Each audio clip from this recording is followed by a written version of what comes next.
اعوذ باللہ من الشیطان الرجیم، بسم اللہ الرحمن الرحیم۔ اردو پوائنٹ 313 کے ساتھ ہم آپ کی خدمت میں ایک اور نئی ویڈیو لے کر حاضر ہوئے ہیں۔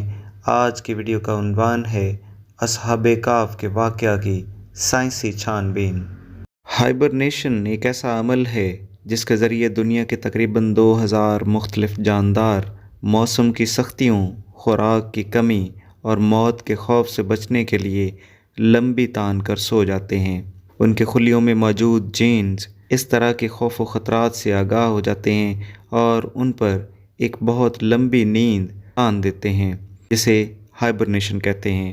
اس عمل کے دوران دل کی دھڑکن 95% تک آہستہ ہو جاتی ہے، سانس سیکنڈوں کی بجائے منٹوں میں چلی جاتی ہے، جسم کا درجہ حرارت کم ہو کر ٹھنڈا ہو جاتا ہے اور جاندار اپنے جسم کی غذائی توانائی پورا کرنے کا بڑا حصہ جسم میں موجود چربی اور مسل سے حاصل کرتا ہے۔ خوراک یا چربی سے توانائی حاصل کرنے کے اس عمل کو میٹابولزم کہتے ہیں۔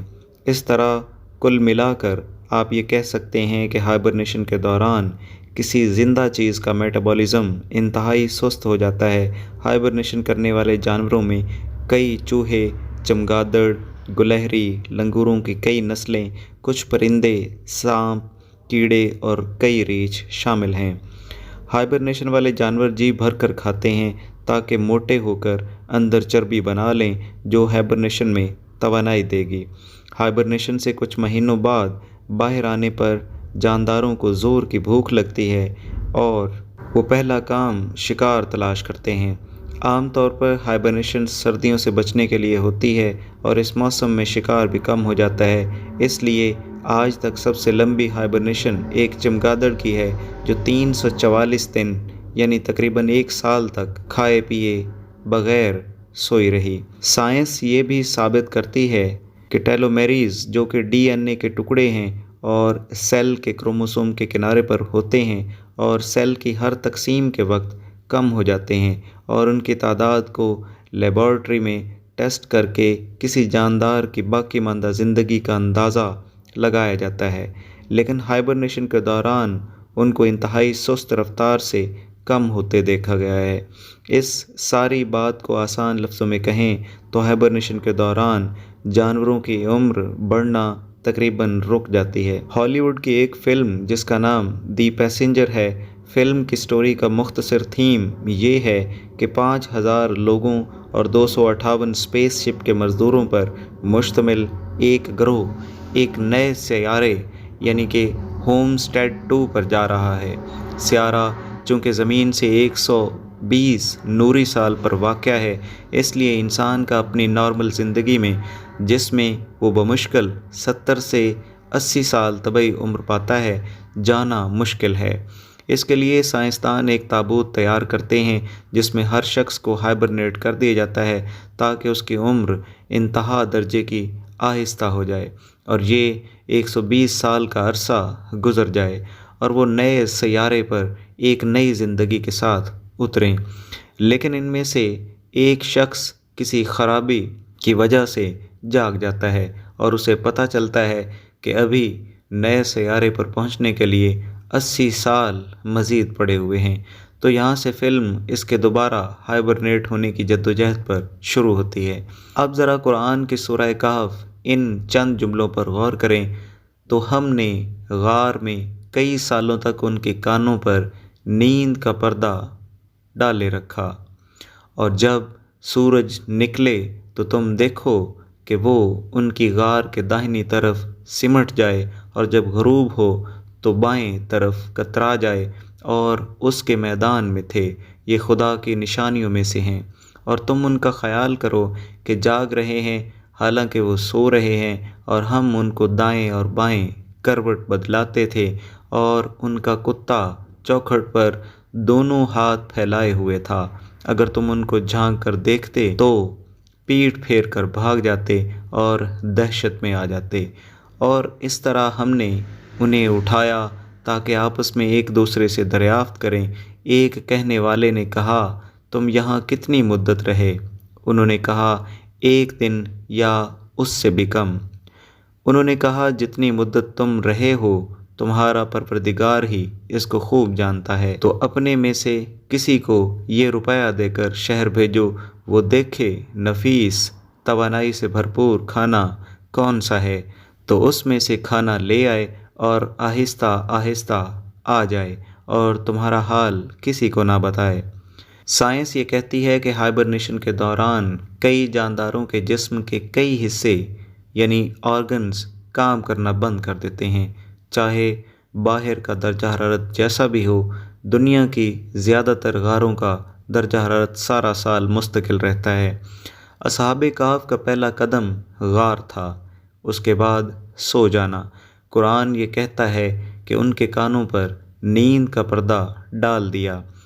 دراصل ہمارے اندرونی کان کے حصے کی طرف اشارہ ہو سکتا ہے جو ایک غیر معمولی آواز پر چونک کر دماغ کو سگنل بھیجتا ہے اور دماغ ہمیں جگا دیتا ہے، لیکن اصحاب کے معاملے میں وہ حصہ مکمل رک چکا ہے۔ اگر سورج کی روشنی غار میں پڑتی تو غار کا درجہ حرارت بڑھتا جو اصحاب کو جگا سکتا تھا۔ دوسرا، سورج کی تیز شعاعیں جلد پر پڑنے سے جسم میں فری ریڈیکل مالیکیولز بڑھتے ہیں جو انسان کی عمر بڑھانا شروع کر دیتے ہیں، لیکن قرآن یہ کہتا ہے کہ طلوع و غروب کے وقت سورج غار کے سامنے نہ ہو۔ کہانی کو بڑے دلچسپ مرحلے میں لے کر جا رہا ہے، یعنی کہ غار سارا عرصہ ٹھنڈی رہی۔ سائنس مانتی ہے کہ سویا ہوا شخص اگر زیادہ دیر تک کروٹ نہ بدلے تو خون کا بہاؤ رکنے اور پریشر کی وجہ سے جسم پر بڑے بڑے زخموں کی بیماری کا شکار ہو سکتا ہے، جسے پریشر السر کہتے ہیں۔ لیکن قرآن کہتا ہے کہ اصحاب کی کروٹ باقاعدہ بدلائی جاتی رہی، چنانچہ وہ اس بیماری سے محفوظ رہے۔ سائنس کہتی ہے کہ اگر آنکھیں زیادہ دیر تک بند رہیں تو آنکھوں کے نرو آپٹک کو نقصان پہنچا کر اندھا کر سکتی ہے، اگر زیادہ دیر تک مستقل کھلی رہیں تو کارنیا کو نقصان پہنچائیں گی۔ یعنی زیادہ دیر تک آنکھیں کھلی رکھنے یا بند کرنے سے نقصان ہے۔ کوما کے اکثر مریض اکثر لوٹ آئیں تو آنکھوں کی بیماریوں کا شکار ہو جاتے ہیں۔ اب ظاہری سی بات ہے کہ اتنا لمبا عرصہ سونے کے لیے آنکھوں کا باقاعدہ وقفے وقفے سے جھپکتے رہنا ضروری ہے تاکہ نظر ضائع ہونے سے بچ جائے۔ قرآن کہتا ہے تو تم انہیں دیکھو تو سمجھو کہ وہ جاگ رہے ہیں، مطلب آنکھیں جھپک رہی ہیں حالانکہ وہ سو رہے ہیں، اور مارے دہشت کے پیٹ پھیر کے بھاگ جاؤ۔ ظاہر ہے آپ کسی کو ایسے سوئے دیکھیں گے جو آواز بھی نہ سن رہا ہو اور آنکھیں جھپکا رہا ہو تو آپ بھاگ ہی جائیں گے۔ سائنس کہتی ہے ہائبرنیشن میں ایک جاندار اپنے جسم کی انرجی کا بڑا حصہ استعمال کر لیتا ہے اور باہر آتے ساتھ ہی وہ شکار شروع کر دیتا ہے۔ قرآن کہتا ہے جیسے ہی وہ اٹھے ایک نے کہا بازار سے بہترین کھانا لے کر آؤ۔ ان سب نکات سے یہی ثابت ہوتا ہے کہ اصحاب کہف ہیومن ہائبرنیشن کی وہ ٹیکنالوجی حاصل کر چکے تھے جو فلم میسنجر میں دکھائی گئی ہے۔ اب یہ کیسے ممکن ہوا؟ کیا انہوں نے کوئی پھل یا جڑی بوٹی کھائی یا کسی ایسے جانور سے کوئی چیز ان کے جسم میں منتقل ہوئی جو غار میں ہائبرنیٹ کر رہا تھا؟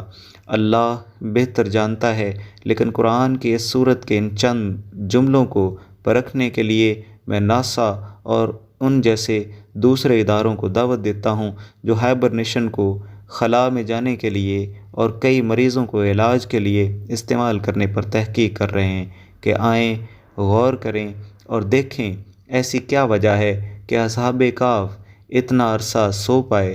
اگر 300 شمسی سال کو گوگل میں لکھ کر قمری سال میں تبدیل کریں تو 309 سال بنتے ہیں۔ قرآن کہتا ہے اور اصحاب کہف اپنے غار میں 9 اوپر 300 سال رہے۔ سبحان اللہ، کیا اعداد و شمار اور حکمت ہے میرے رب کی۔ یہ چند نوجوان تھے، باقی پوری سلطنت گمراہ اور بادشاہ ظالم تھا جو انہیں پتھر مار مار کر مارنا چاہتے تھے، لیکن جب ان نوجوانوں نے رب پر بھروسہ کیا تو اس نے ان کے لیے راہ نکالی اور ہمارے لیے اس میں ایک سبق چھوڑ دیا۔ ترکی کے شہر تارسوس میں ایک غار موجود ہے جسے اصحاب کہف کی غار مانا جاتا ہے۔ اصحاب کہف کا واقعہ عیسائی مذہبی کتابوں اور رومی تاریخ میں بھی دا سیون سلیپرز کے نام سے موجود ہے، لیکن وہ قرآن نے بالکل سائنس کے موافق بیان کیا، ایسا بیان کسی کتاب میں نہیں ملتا۔ واللہ عالم۔